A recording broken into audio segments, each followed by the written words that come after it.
I may be a digital minimalist, but that does not mean I'm digitally illiterate. Today, we're talking everything passwords, from password safety to password organization, and how I declutter my passwords and accounts every year to help keep my mental space and my digital space clean and clear so I can be the most effective when I'm using my devices. Hello, I am Jessica Globe. I'm a digital minimalist and life coach, and most recently I've combined the two to be a digital freedom coach, and I'm really excited to dive into this topic today. It will be the first of three digital decluttering videos, and I am doing this series not in spring, not because I don't spring clean, because I do, but because I think decluttering happens at any time of year, but really it happens more in a season of life where you're in a life transition. That's when I see the most people doing a declutter is when they've had some sort of change in either where they're living, in who they are as a person. Something about them has changed, and so their environment around them also has to change to match this new version of themselves and their new aspirations for who they want to be. So that's why we're doing it now, because I am in one of these transition moments and I'm currently going through a declutter myself. So I thought, why not talk to you and show you that while I go through it myself? Before we jump into the decluttering, I just want to give you a few helpful guidelines for password safety online. If you're already a pro at password safety, then you can just use the little table of contents in the description to skip ahead. But for those of you who want a little overview or review on this topic, there's a couple things I want you to think about. First of all, the best passwords are long and random. And one of the tools I'm going to share with you later is a great tool for helping you come up with these types of passwords. Another thing to keep in mind, number two, is to not use the same password over and over again. And I definitely know people who use the same password for everything online, and when they get broken into, it's a complete nightmare of trying to scramble to change all of their passwords as quickly as possible so that they don't get locked out of really important things that matter to them. Number three, it's recommended that you change your passwords every 3 to 6 months. This actually shocked me, and I was thinking it was more like once a year, and it's definitely a good thing to do to change your passwords, especially for the higher risk or more valuable accounts, like your financial accounts, your password manager account, which we'll talk about a little bit later, and anything else that is controlling sensitive information. If you are an entrepreneur, you might want to change your anything related to your business so that you can protect your assets. I briefly mentioned having a password manager, and if you're someone who does pen and paper passwords, or you're someone who does still use the same password for everything, do not panic. This system that I'm going to teach you today is very simple. It's going to be easy to use, and I'm going to talk to you about the pros and cons of using a paper system versus a password manager that's digital, and give you just the options so you can decide what's the best for you, because the way that I've found is most effective is to not just follow what the experts say, but to customize it to your needs. Before I started using a password manager, I did have a notebook system for keeping my passwords, and this was actually what prompted my first ever password declutter. Is I just found that as I was writing down my passwords in my notebook, the pages were getting more full and there was more pages of things, and it just kept growing and growing and growing, and eventually I said, I have had enough. It's time to delete some of these accounts, and I will get into that process a little bit later. I also noticed that there's so many accounts online, these free accounts that you get that are supposed to add value to your life, but because you have to maintain them, it just ends up adding a hassle. So by deleting those accounts, it created a lot of simplicity in my life, and I try to keep things as simple as possible now too. I have as few bank related and financial accounts as I can. I try to streamline and combine everything as much as I can. That's why in our household we have combined finances, just to keep things simple. Isn't simplicity easier? We don't have to create busyness for ourselves. It's already a busy world out there.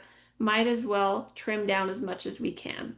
These passwords and accounts aren't just taking up digital space, they're taking up mental space because you have to think about them, keep track of them, update them, and it creates just more stuff to do, more stuff to think about, and none of us really need that. I don't know if you've ever noticed this, but when I'm feeling particularly stressed and anxious, I tend to buy things online. I tend to have a mess around me. I don't clean up.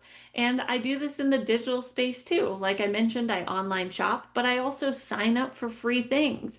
And I'm doing all of these things to make myself feel better. I'm like eating all the ice cream and making a mess because in that moment, I think it's going to make me feel better, but it ends up making me feel worse.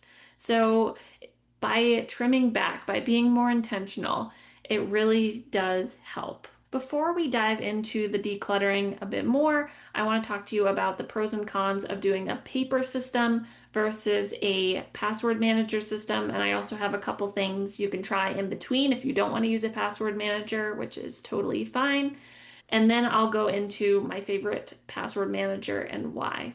So I used to use a paper system and it worked great. The only big downsides to that are it's a physical thing, so it can be physically left somewhere, or you might forget to bring it and then you don't have access to your passwords on the go.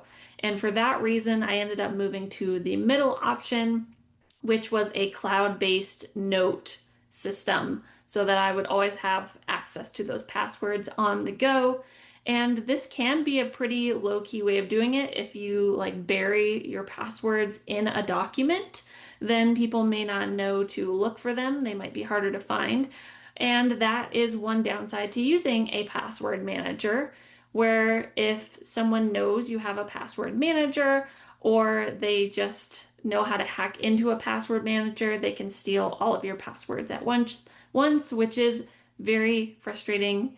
And that can happen with any of these methods, but it might be the most problematic with a password manager, which is why it's crucial to change your master password for that manager often and frequently. Like I said at the beginning, around every 3 to 6 months, or just at least once a year. If you can do that, then you're doing great. It's also much harder to get rid of things that you've deleted from a physical password manager because you have to scratch them out. And I personally like to have a very clean setup for things like this. So I don't like looking at pages that have scratched out things. So I end up rewriting the whole list, and it takes so much more time than just deleting the account and deleting the password either in a cloud-based document or in a password manager. So it just simplifies and streamlines the whole process. And with a password manager, another pro to that one is when you sign up for a new account or sign into an account you already own, it will automatically ask you if you want to add that password to your folder, and that can be really convenient. One thing that's great about a password manager that doesn't work so great with the other two methods is it will automatically ask you if you want to add a password when you're signing up for a new account or logging into an existing account, so that it also just streamlines the process of adding passwords to your system. Another benefit of having a password manager is it automatically fills the password when you go to a website, which might be a downside too if you are following my create friction framework of things. That sounds so cool when I say it like that. My create friction framework. So official. But anyway, all that really means is the harder it is to access something addictive, the less likely you are going to be to use it. So for problem accounts, maybe just don't put them in your password manager. Okay, now for the reasons why I chose Bitwarden specifically. At the time, I was using DuckDuckGo as my primary browser because it's a privacy browser. I ended up finding Brave later, which is a little bit better for some other reasons, which I will go into in a future article. So if you want to stay tuned and find out when that article drops. You can follow me on Substack. I haven't explored all of the options for password managers, but I just really like this one. It's working great for me. I like that it has folders. I like that it automatically fills things. And then on the rare occasion where it doesn't automatically fill things in the Brave browser, I can just click on the little icon for Bitwarden and click fill, and then it will automatically fill for me. It also has a little password generator in it, so it'll help you come up with hard to hack passwords, which is amazing and means you don't have to try to do that all on your own. Okay, we've talked enough about password safety and setting up however you want to store your passwords, but now I want to get into the actual decluttering method because this is the juicy part. This is where you're going to free up the most mental energy. It helps a lot to just have an easy way to access passwords, but it's going to help even more if you can get rid of some of those accounts that those passwords are attached to. When I think about decluttering passwords, I think of it very similarly to the way I declutter my clothes and my closet. I think about how often I have worn a piece of clothing, and if it's been a long time since I've worn a piece of clothing, I ask myself, is it because it's out of season, or is it because I really don't like wearing it? If it's because we're in the wrong season, I will disregard that until later. But if it's because I just don't like it, because I maybe have another blouse that fits better, or I like the color of something else better, or it just isn't comfortable to wear, then I will just donate it and find something in a similar style that maybe fits better, has a better material, things like that. And you can think about your passwords the same way. Is this account something that I'm using? Is it something that I'm happy using? And why?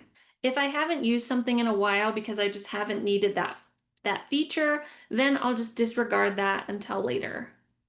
But if I'm not using it because I have two accounts that do similar things, then I will delete the one that I'm least likely to use and focus all on the one thing. If it's an application that I do use, but I just find myself hating using it, like for example, I was starting to hate using Instagram at some point, I eventually deleted my Instagram account.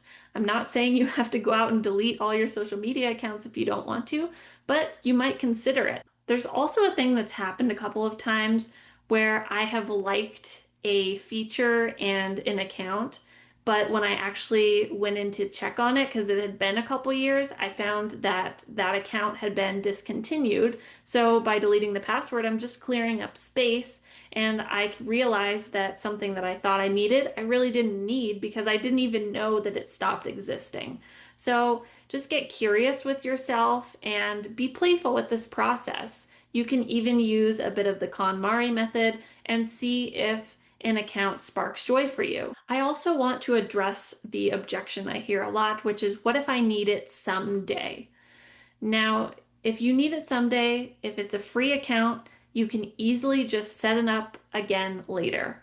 It's not going to hurt you in most cases to delete it. It makes me think about something that Marie Kondo, the founder of the KonMari method, talks about with papers. Her clients who have tons of files and paperwork often say, what if I need it someday in the future? And she has a general rule of thumb that unless if it's been more than 10 years and you haven't needed it, then you probably aren't going to need it. So you can think about that with your digital stuff as well. What is a reasonable time frame where you think you might need it, and have you used it within that time frame? If not, then it might be time to consider letting it go. And it might be a process. You might realize that you want to delete, say, a social media account, but it might take time for you to work up to doing it. Maybe you try just putting your account on private for a week and seeing how you feel, or for a month. Maybe you just delete a bunch of your posts and just have a couple posts and see how you feel about just having a little bit there, but not being super active on that account.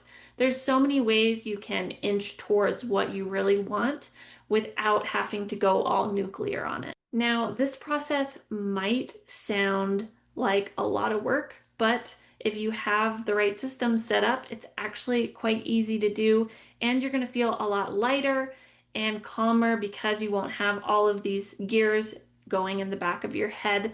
It might seem like it takes a lot of time now, but you're saving yourself time in the future where you don't have to deal with this stuff later on. And as I talked about earlier, it can be a really great way to welcome in the new version of you, whether you just moved to a new city, whether you have stepped into a new role, like becoming a parent. That was a huge identity shift for me. It can be really helpful to look at all these accounts because they are a representation of who you were before and see, are these matching the person that I want to be now? It's a way of showing yourself that you're committed to this future that you're creating. And it's this physical evidence that you are becoming that person, you are changing who you want to be, and creating an environment to nurture the goals with the space and time to do that. To recap, there's basically 3 questions that will help you declutter. Number 1, have I used this recently? Number 2, does this spark joy? Number 3, does this account represent the type of person that I want to be now? That is all for today. You can leave your questions in the comments down below, or if you have any tips for managing and decluttering passwords, definitely leave that down below as well. I definitely would love it if you subscribe to this channel and join the movement. And next week, if you stick around, I'm going to be helping you declutter your photos. I know it sounds huge, but we can do it. And if you want more personalized help from me, you can start by taking the digital wellness quiz down below. I will send you a personalized coaching email to go along with it based on your specific answers, and it'll sign you up for weekly articles from me on this topic of digital freedom. Thank you so much for being here. I really appreciate your time, and I hope to see you again soon. Bye!